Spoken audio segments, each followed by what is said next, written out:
Thank you to all of you. Remember, copy the link, subscribe, copy the link of the video, share it with your friends, go onto your Facebook, tag friends and tell them Maiyegun is live.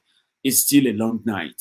We are just getting started. So Kumasi is asking Buhari to use soldier and stop all this nonsense. But do you know the tip now is this?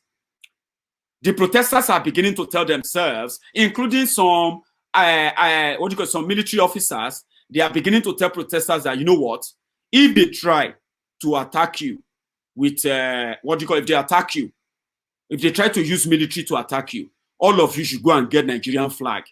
You should go and get Nigerian flag now and hold Nigerian flag at every rally you are, every protest. Wrap yourself with it. They say Nigerian soldiers will never shoot you if you're holding Nigerian flag. But there's something, me, I'm not going to advise that. I'm just going to continue to call the world attention, to pay attention to Nigeria. If Nigerian government use the military, the names of those who are going to commit the killings, the whole world should pay attention. That's the only thing I'm going to say. You know why? You all know that they have infiltrated the Nigerian, they have used their military, their Boko Haram to infiltrate the Nigerian army. Okay? There are some people who are going to wear Nigerian army uniform. And you will say because you are holding Nigerian flag, someone who they just rehabilitated from Niger or rehabilitated from Chad or from Mali, and because he's received amnesty in Nigeria, they are paying him. They can put uniform, Nigerian army uniform on him, give them gun. Their own thing, they are actually repentant terrorists. And all of you will think Nigerian soldiers are approaching you. They are just not Nigerian soldiers. They are the Boko Haram terrorists they have rehabilitated, they said. They are rehabilitating them. So they may just send all those Boko Haram to you, right? Which you would think, as Nigerian soldiers, they should not shoot you. And they won't care. Do you get what I mean now? So I'm not going to encourage it. And that is why I love what the protesters and the organizers have done. Okay? They have managed to provide securities across the country. The last time I told you that they have 90 spots, 90 different, excuse me. They have about 90 different locations where protests were taking place 2 days ago. Ladies and gentlemen, the numbers have grown now. They now have over 157 protest locations across the country, the young people. And they have succeeded, in fact, in providing security, providing ambulance, you know what? They even provided emergency number. Can you believe that? 11 days, so Ijoba youth. So some of you are not really paying attention. Should be paying attention. A lot is changing. A lot is going on. In 11 days, 12 days, most, they are so organized, right? They have ambulances ready to, ready on call. If anybody is attacked anywhere, ambulance is ready. If you are arrested anywhere, once they have the detail, legal team is ready to come and bail you. Do you get that now? If you are injured or let me say, if you in any way hungry, you can't say because I'm hungry, I can't go for protest. They provide meal. They provide security. They do almost everything that Nigeria couldn't do for Nigeria for 60 years.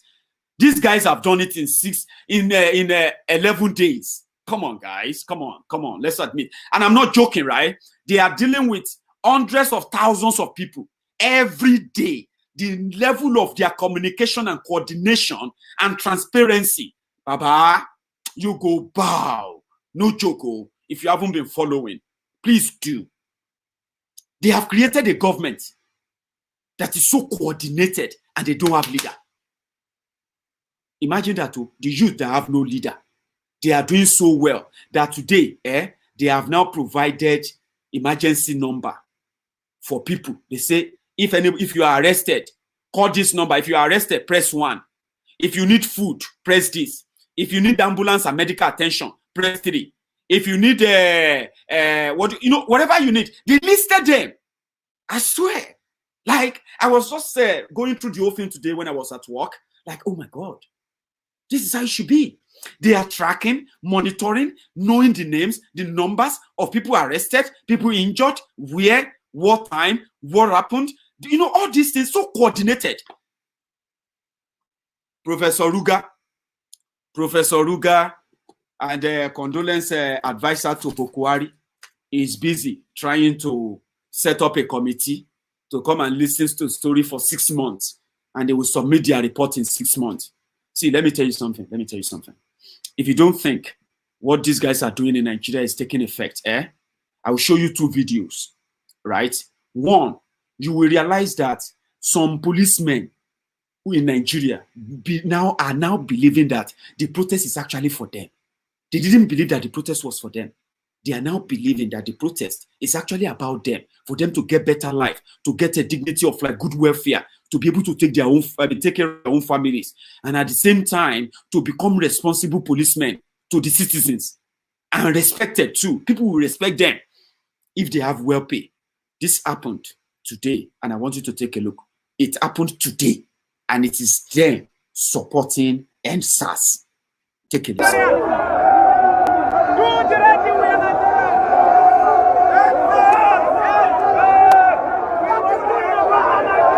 We are Nigerian, do the right thing.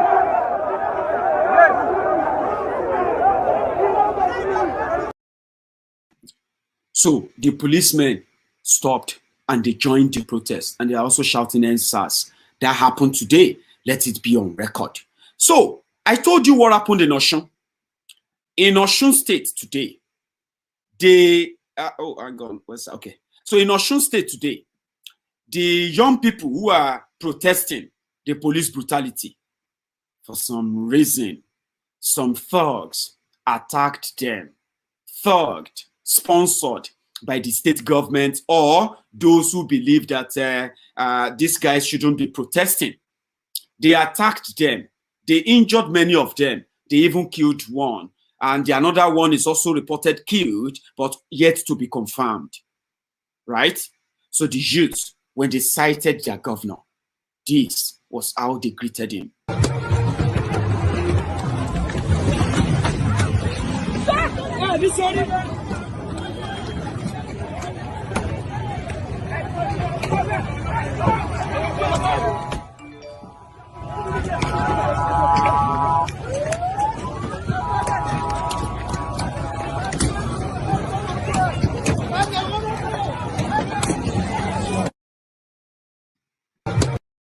Sorry, maybe you didn't get it very well from that angle. I have another angle, right? This time around, I think this one captured it better. How they greeted their governor, Oyetola. And Oshogbo is currently boiling. Young people have been arrested. So many of them have been kidnapped from their homes. Now, right now, Osun is boiling. Same with Ikorodu. I'm going to take you to Ikorodu at some point to let you see what they are doing to Ikorodu protesters, thugs in Lagos State. But take a look, another angle. I want to show you another angle. How the Osun youth greeted their governor today after killing one of them this afternoon.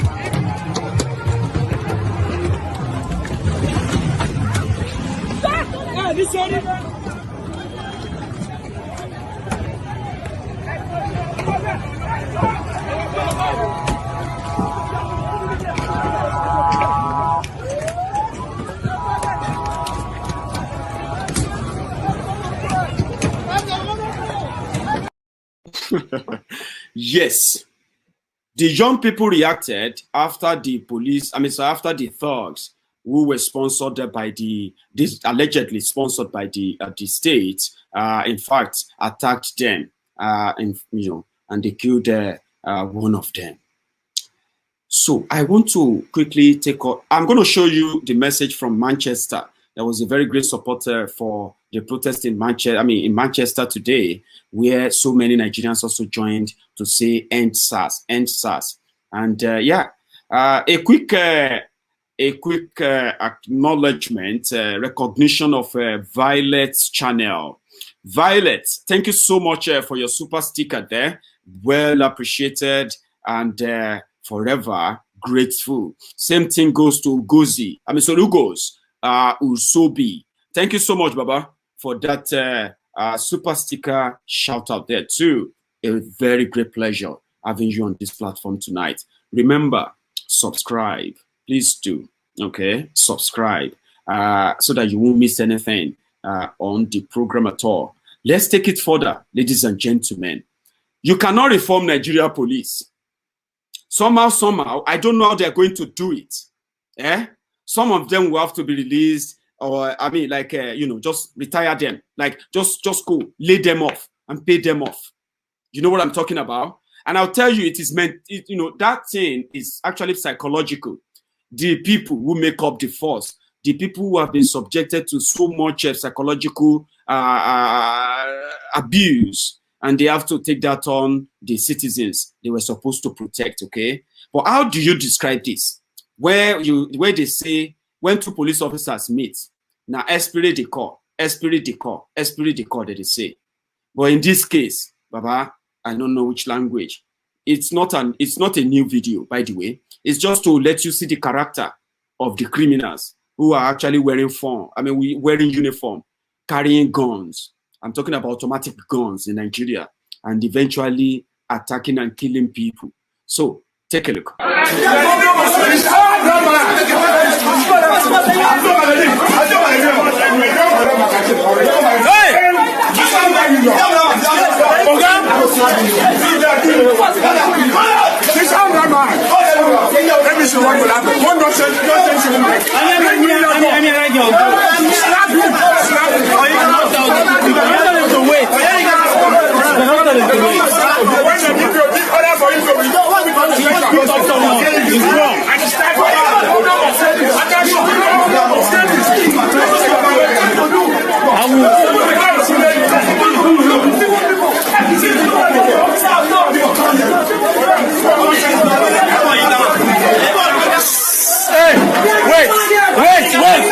Wait.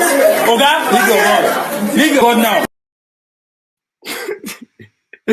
So it was supposed to be a civil defense officer versus Nigeria police. So they were supposed to do esprit de corps, but it seems that that language was lost on them. Somehow, it took time. But and I know why the guy is trying to hold his gun. I don't know how they grab the gun, right? But the guy knows that if you collect the gun and shoot him, and that's it. He will not be there to defend himself. He had to hold on to it like, kill me. You have to kill me to collect my gun. Instead of him to just esprit de corps. But they are all drunk anyway, possibly all drunk. And that's how you roll in Nigeria. Imagine if you are a civilian holding that gun. Oh boy, by the time they collect the gun from you and shoot you, they will say you be armed robber. You're trying to take a gun from a police officer. Nigerians the old Nigerians will actually abuse you and say, why do you even want to take gun from police officers? They swear for you. Why you not allow them beat you with the gun and all of that? Instead of you trying to collect guns, see, they don't kill you now. They don't kill you now. You know what I mean? It's a messed up country. Saint Alex, Baba, this name is classical. Saint Alex. Thank you so much for your super sticker there as well. You're flying ribbon, I'll say. So also, I'm going to give a quick one at Damson.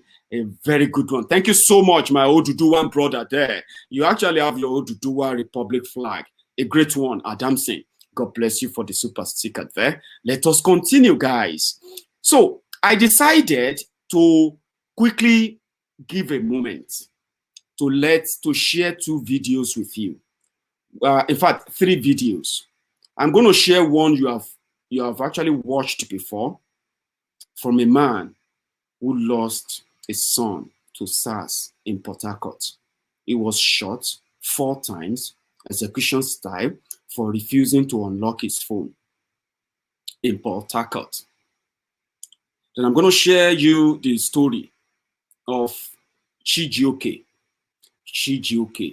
a young man that was taken from his mother, and they lied to his mother and his father that he was in a particular police station, SARS police station in Okuzu. And this man, there's a lot of story. I'm going to show you some faces too at some point. That's why I said it's going to be a long night for those who have the time. Look at this man. He's a very, very dreaded, popular SARS criminal in Anambra. Okay, his name is James Nwafo. James Nwafo killed thousands of innocent Nigerians, framed up for different, crimes that they never committed, swindled the families of those victims, even ended up killing them. So you're going to hear the story of Chiji from the family, from those who shared his story. They are heart-touching.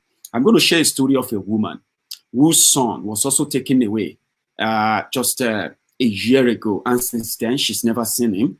The SARS took her son, and you can tell the woman was saying, please help us fight this. People were suffering in silence. They were dying in silence. And Nigerian politicians pretended like they don't know, or they are helping the poor, as they love to say.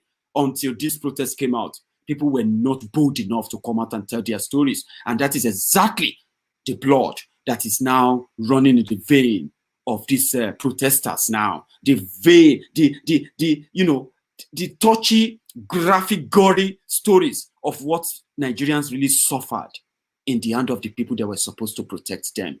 I will start with the sick father. I lived in the north up to 12 years. I never lost a finger. I came back here only for somebody to waste my son. There was no war. There was no fight. There was no riot. Not that the boy was involved in any fracas. Not that he was stealing. Not that he was robbing. Just cold-bloodedly, they wasted this boy for me. Oh God. Avenge for me. Avenge his blood. Avenge. The Lord will surely do it for me. The Lord will surely do it for me.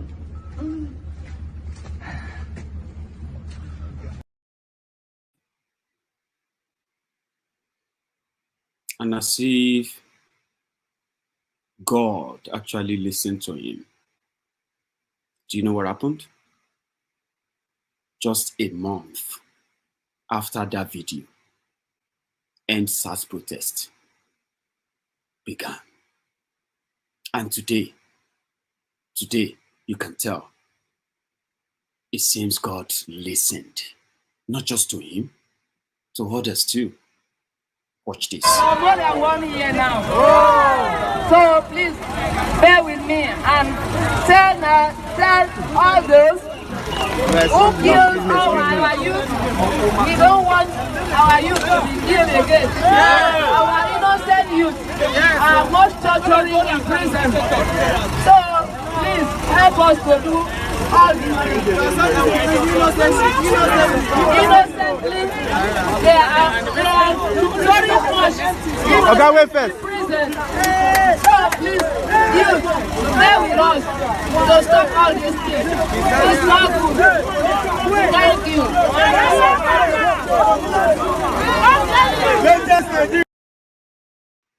So they brought her in to come and speak, but you can tell she hasn't seen her son for over a year. And I think that was in Anambra as well. We double checked that, okay. But the story. Listen to the story of Chiji from someone who narrated what the family faced in the hand of SARS, John Nwafo in Anambra. Quite touchy. Touchy to the point that you can ask yourself, cruelty, man's inhumanity to man. You ask yourself, for what end?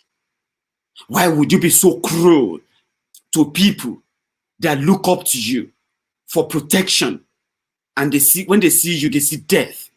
There are so many horrible stories I can't really share, because honestly speaking, I may end up ending the broadcast midway, right? But this Chiji story is a very touchy one, an unavoidable one, among many other stories of horrible experiences of families. Take a listen. So for those of you who don't know the story of Chiji, I'm just going to tell you what happened quickly. So Chiji was 20 years old in 2012, and he went for a child dedication. He was picked up there, and he was allegedly taken to SARS office. When his family went to look for him, they were told that he had been taken to the headquarters. They went there to find him. His mother spotted him being brought into the station, and she said, "That's my child." And the officer in charge of that station, the notorious Nwafo, asked them to boot her and the family out of the premises, and then they were pushed out. Since then, they haven't seen Chijoke again. The next time they went, the officer for boasted that he shot Chijoke, and there's nothing anyone can do about it. They searched for him, and then some other officers told the parents that it's possible. One part of him would think, let me find this body so that we can have closure. Another part of him would think, let me not find this body so that we can have hope. This is the impunity with which officers have treated us. They came to Abuja to seek justice. The state CID told them they would have to pay money to transport officers down to the state where it happened to investigate. We have no system. We cannot get tired. Are you tired? No. That's Chijioke's story. And Chijioke's story is similar to many young people's story. But they never lived to tell this story. Many of them never known, will never be known. But they will be known now. People will tell their stories. They will tell the horrible experiences they have suffered. And they will ask their politicians to be accountable for neglecting them and leaving them to the mercy of their killers they call the police. And that is where exactly the protest is still going.